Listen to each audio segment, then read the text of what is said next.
미국은 그 기준금리가 4.5%예요. 아직도 차이가 많이 납니다. 와, 2% 차이가 나면 우리나라에 있는 돈들이 미국으로 가서 거기다가 은행에만 넣어놔도 예금금리 네. 괜찮을 것 같은데. 그래서 지금 돈이 다 빠져나간다고 그러잖아요. 네.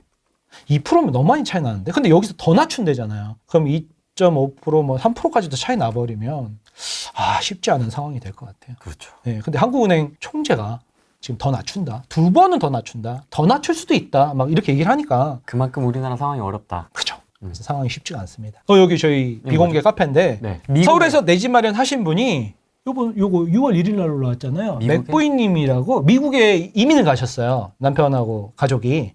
그래서 2년 됐는데 자리를 잡고 이제 내 집 마련을 하셨어요. 아, 멋있다. 이민. 그죠. 멋있다. 미국에서 내 집 마련을 하셨는데 금리 보세요. 6.85%. 주택담보대출 금리. 살벌하네요. 살벌하죠. 6.85 어떻게 내지? 근데 제가 2000년 초반에 6%대, 7%대 냈어요. 우리나라에서. 이거 어떻게 내? 6.85. 처음 냈어요. 20년 전에. 이거 완전히 저축은행. IF 때는 25%였어요. 저도 이거 내면서 진짜 헐떡헐떡 됐죠. 진짜 헐떡. 20년 전에. 네. 국민은행에서, 시중은행 1금융권에서 6% 냈다니까요, 제가. 집 사면 대출 받아갖고. 근데 지금 미국이 6.8% 넘어요. 근데도 내 집 마련 왜 해요? 월세가 너무 비싸니까.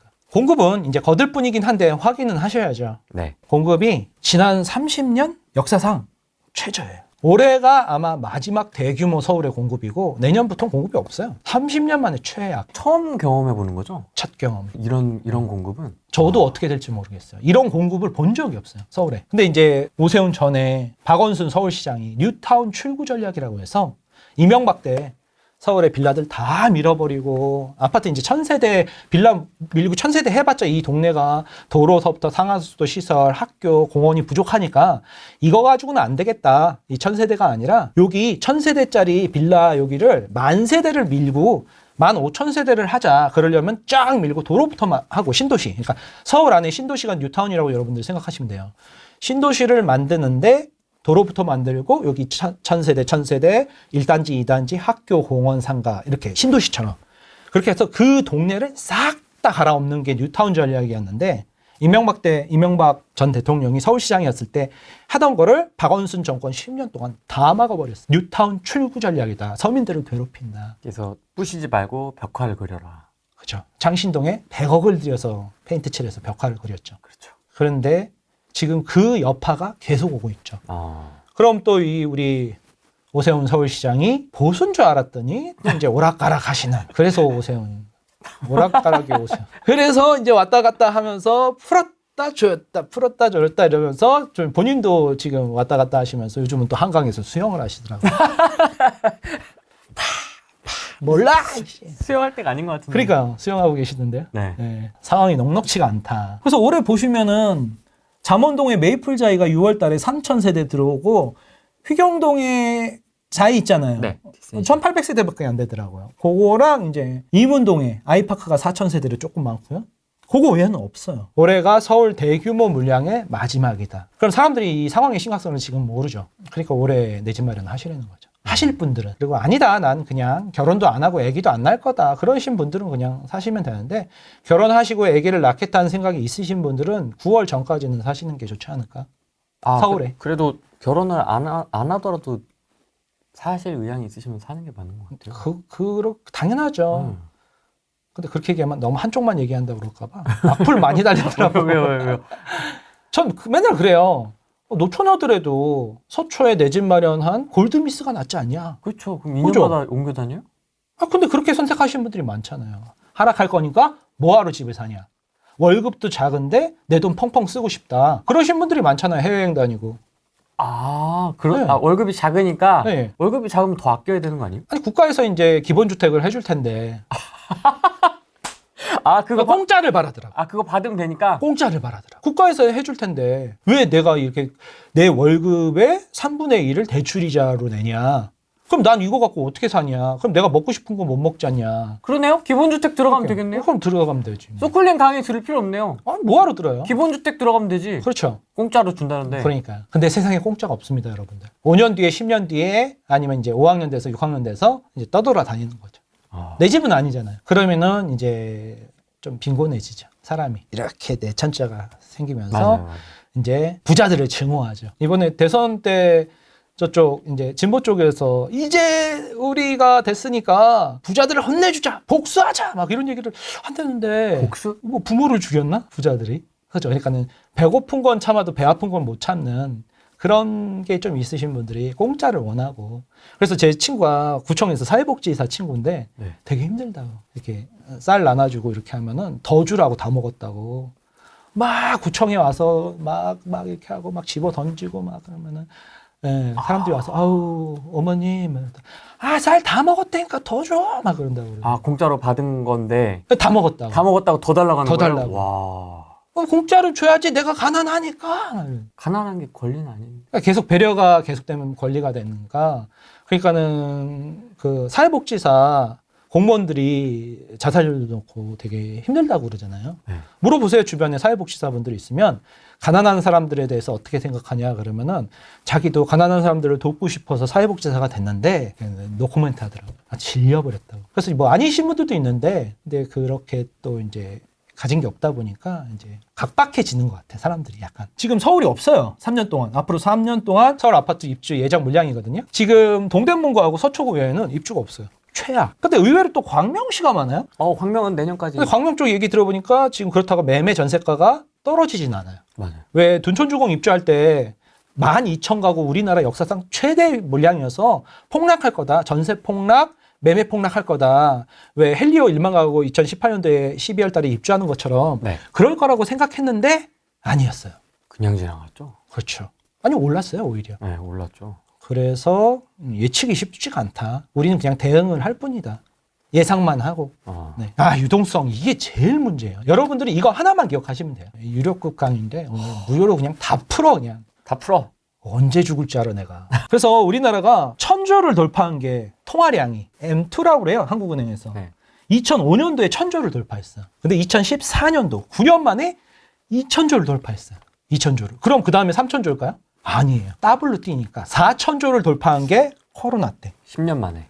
10년 안 걸렸어요. 14년서부터 20년이니까 6년 만에. 6년 만에. 아니 여기 2013년 9년 만에. 9년 만에. 코로나 때 급증해갖고 2,000조가 3,000조가 아니라 건너뛰고 4,000조야. 그러니까 1, 2, 4, 8, 16, 32, 64, 128 이렇게 배수로 가버려요. 그러니까 집값도 그러잖아요. 1억 다음에 2억, 3억, 4억 이게 아니라 1억, 2억, 4억, 8억, 16억, 32억 이렇게 가잖아요. 그렇죠. 서울 평균 집값이 노무현 정권 때 3억이었어요. 지금 서울 평균 집값이 13억이 넘었습니다. 아파트 값이. 서울 아파트 값이. 그러면 지금 4배가 넘었잖아요. 20년 만에. 그러니까 10년마다 2배가 지금 늘어나고 있잖아요. 그러면은 조금 있으면 이제 8,000조가 넘어서는 거예요. 그 다음엔요. 9,000조? 경이죠. 8,000조 다음에는 1경 6,000조.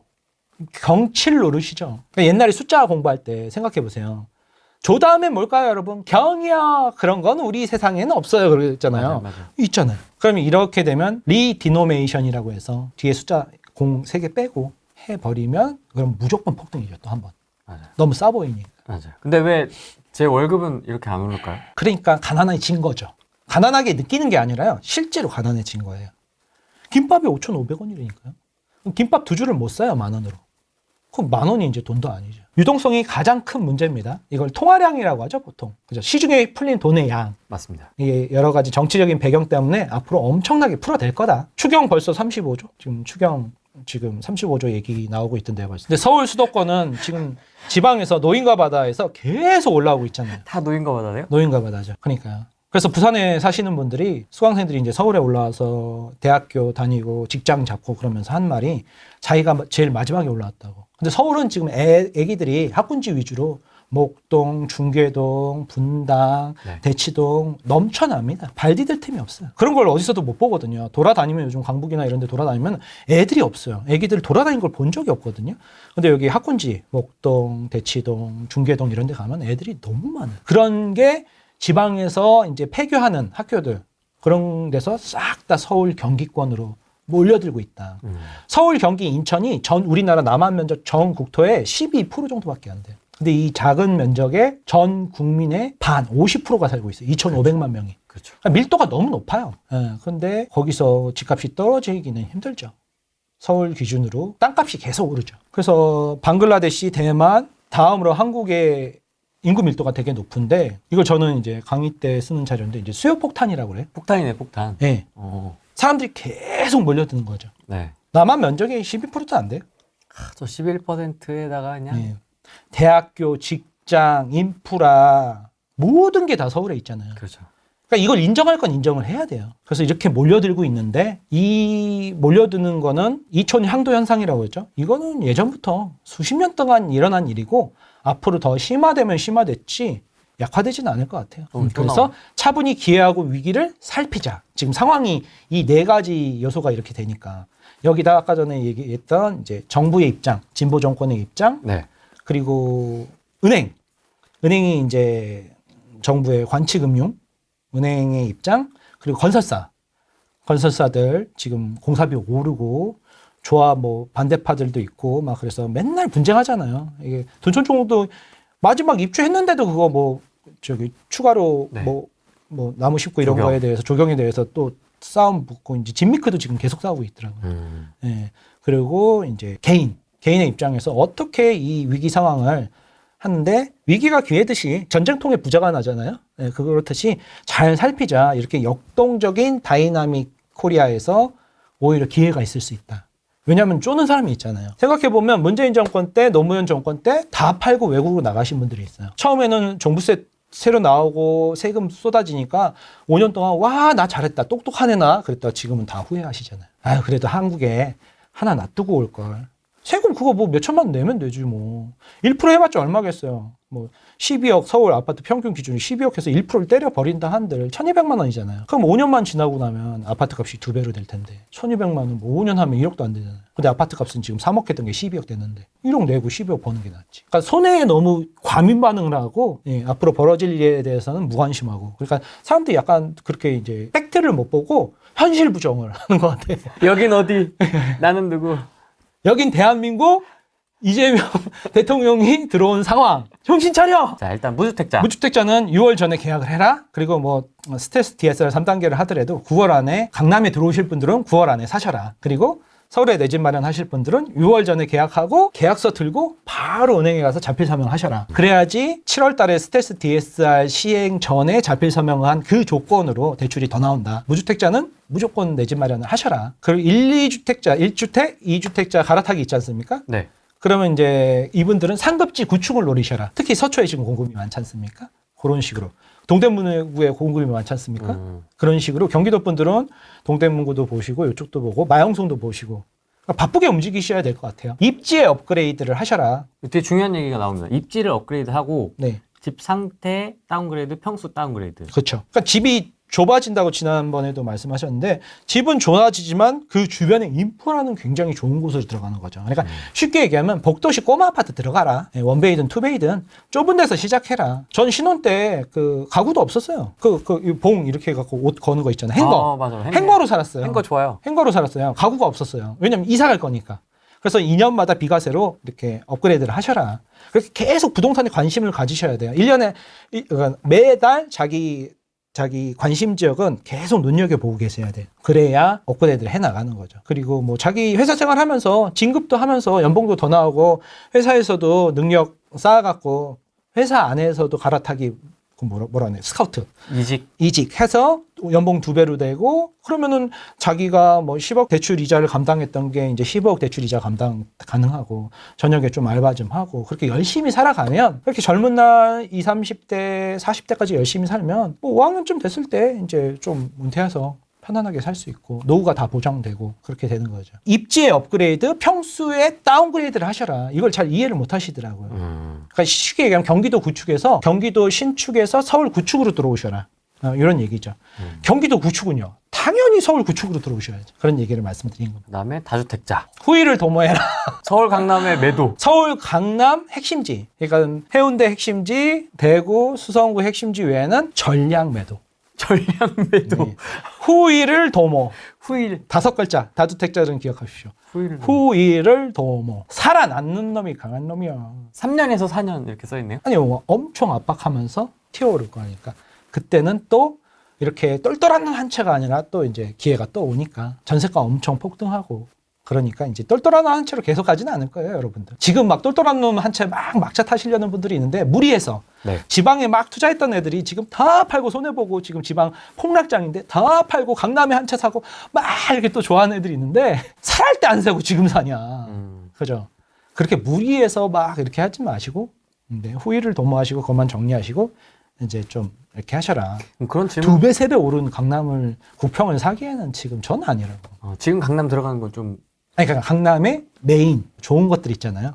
로열 단지, 로열층, 로열동 이런 거 말고 약간 B급 물건이면 모르겠는데 너무 많이 오른 거를 뒷바지 쓰는 거죠. 올해 상반기에 굉장히 많이 언급됐던 단지들. 네. 그런 거. 오르겠지만 오히려 그 마용성이라든가 그 외 지역들이 오르는 폭이 크지 않을까. 그래서 대출을 많이 받아야 되니까. 그러니까 2년 전에 사라고 그럴 때 안 사고 이제 와서 막 사겠다고 하는 사람들은 지금 상황 판단이 안 되는 거예요. 그때는 여건이 안 됐거든요. 그러니까는 대중에 휩쓸리는 거예요. 저는 항상 대중하고 반대되는 얘기를 많이 해요. 그래서 그때도 얘기했을 텐데요. 제 여기 영등포 친구들은 집 2년 전에, 3년 전에 폭락장에 사라 그러면은 야, 지금 뉴스도 안 보냐? 지금 폭락하고 있는데 왜 사냐? 그러고 최근에는 막 이제 사야 되지 않냐? 전화 오면은 이제 네가 산다는 거 보니까 막장이구나. 이 인간 지표야. 이렇게 얘기하거든요.